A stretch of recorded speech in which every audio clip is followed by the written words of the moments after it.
Welcome to the Slop Temple. We pray this video helps. You begin by confirming prerequisites. Make sure your Redzhub build matches the game client and backup auto attack. CFG and settings.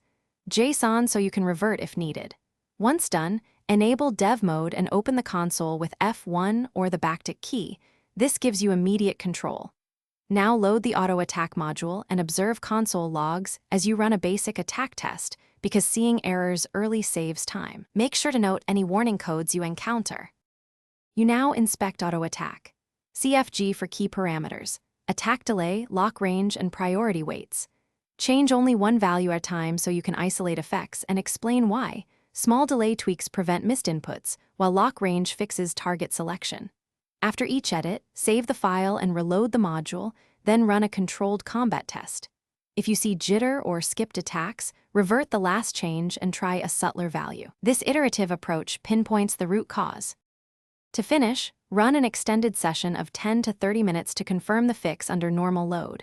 Consistent behavior means success. If issues persist, enable verbose logging and capture timestamps so you can trace exactly when inputs fail. Make sure to compare logs to the backup config to see differences. If problems continue after adjustments, reinstall the auto attack module or restore your backed up files. And remember, collecting logs first speeds any further troubleshooting. Thanks for watching. Consider subscribing if we helped you.